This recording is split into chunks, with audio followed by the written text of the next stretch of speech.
mama yangu jana.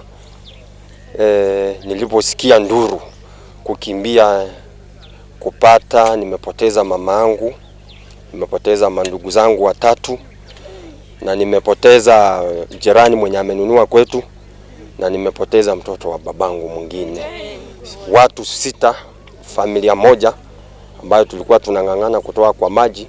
Sasa tumefiwa na watu 6 kwa familia moja.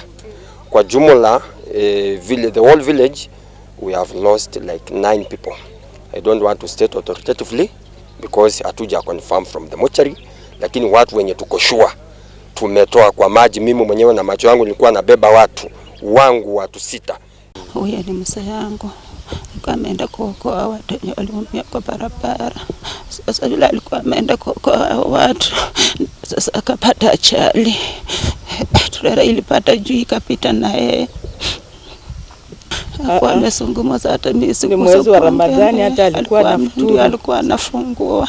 Ndiye alikuwa tu ameswali amemaliza. Amekunywa chai ndiye anakula ile chakula tunaita futari. Hata yakuwa amemaliza kwa sahani. Ile tu kitonge ya kwanza hiyo, na akakimbia kwa barabara. Hakuwa amemaliza hata futari kwa sahani. Hakuongea kitu. Mimi ni kitu aliniambia tu, tulikuwa tunafuatana, akaniambia Mlamwa rudi ufunge milango. Na kama singerudi nyuma kufunga milango hata mimi ningekuwa maiti. Ilikuwa kitu na ilikuwa inaelekea saa 2, ilikuwa saa 1:50 inaelekea saa 2.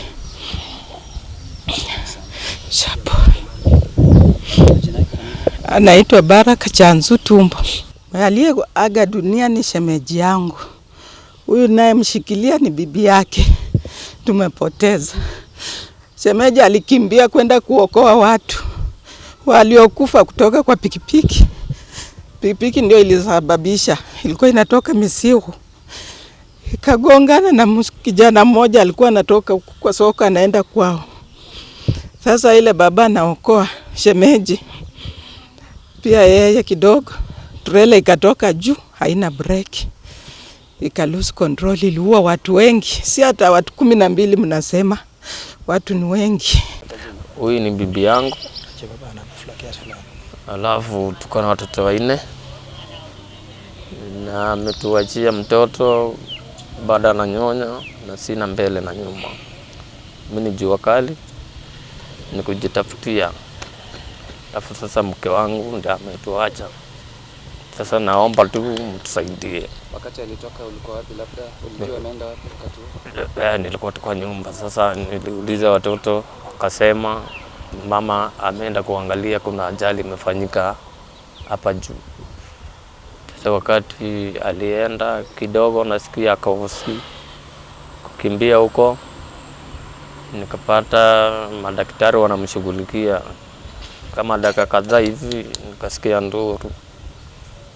Na ikawa tu hivyo. Alikuwa kwa state gani? Alikuwa anaweza kuzungumza ama kwa nini? Hata sikuongea naye. Sikuongea naye. Alikuwa anaongea na ndugu yangu mkubwa na dada yake msichana. Na dada yake msichana. Sasa wakati waliniambia hebu simama nje, na kidogo nikasikia nduru. Sasa ni haya tu niko na haya. Tukakuwa tuna yeye vizuri tukaongea. After few minutes lori katoka huko.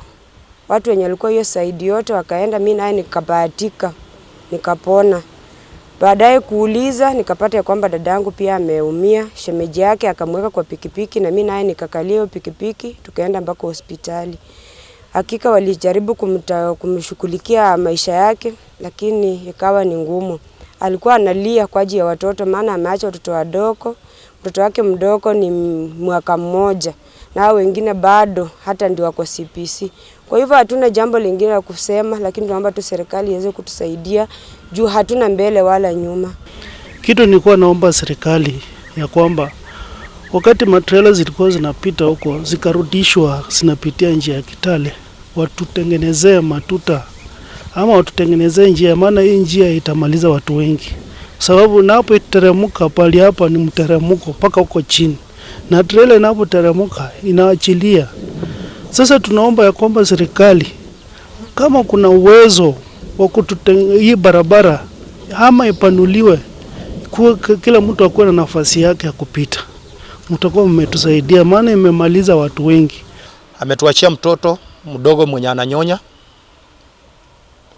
Naomba governor, naomba wanasiasa wote wenye wanataka kura na wale wako kwa serikali, tukiwa na mheshimiwa Dani kama familia hii kiasi, yeye ni babu wa hii boma, tunaomba usimame na sisi, msituache.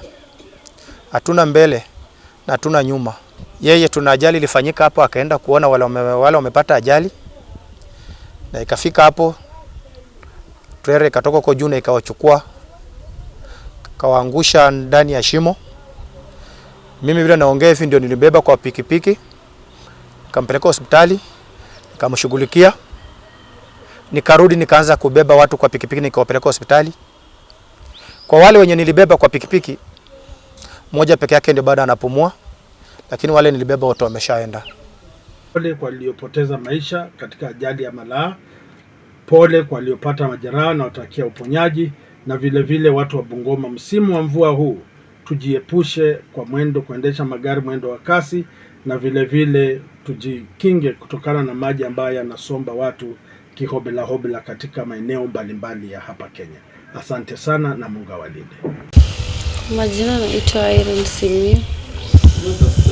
Tulikuwa kwa bike watu wanne, tulikuwa tunatoka Misiu. Tulikuwa tunakuja huko Webuye. Sasa tulikuwa wanne, kuna kijana alikuwa nyuma yangu. Sasa Nissan ikatokea nyuma ikamgonga, yeye akakufa, alafu sisi tukaanguka kwa mtaro huko. Sasa kutokea hapo hivyo sisi tukaletwa hospitali. Sijui sasa hao wengine vile, hao wenye walikuwa wamekuja kutuokoa, nasikia sasa lori ilikuja nao ile harakati ya kuangalia nini bike ichukue hao wengine, ndio lori ikatokea huko ikapita nao wote. Naitwa Linet Mwanja. Jirani yangu alikuwa amepata accident hapo kwa barabara. Watu wanapika nduru na nikakimbia nikaende huko nione. Tulipofika huko kwa hiyo harakati, hatujui trailer ilitokea wapi. Ikakuja, hata mimi sifahamu venye nilikuwa, lakini nilipata niko kwa pikipiki na kuletwa hapa hivi district. Ile tulifika, madaktari walituhudumia. Najua Mungu alikuwa upande wetu, maana wengine wengi walikufa. Majirani zangu area yangu watu walikufa karibu 6, mama, mtoto na wengine majirani walikufa, lakini mimi nashukuru Mungu kwa uzima ambao amenipea. Najua nitapona. Mbarikiwe. Kwetu sisi kama hospitali tulipata majeruhi 21. Kati hawa majeruhi 21, madaktari wetu na wahudumu wa afya wote katika kazi ambayo walifanya ambayo ni nzuri, tuliweza kuokoa maisha ya watu 16. Watu 5 walifariki wakipata matibabu hapa katika hospitali. Mmoja kati ya 5 tulijaribu kumfanyia upasuaji, lakini hatukufaulu. Alifariki akipata hiyo huduma katika chumba cha upasuaji. Alafu pia kuna miili 10 ambayo ililetwa katika hospitali katika hifadhi yetu ya maiti, kama wamefariki watu 10. So kwa ujumla tulipata watu 31 ambao walihusika katika ile ajali, waliletwa hapa katika hospitali ya Webuye. Tunasema pole sana kwa familia.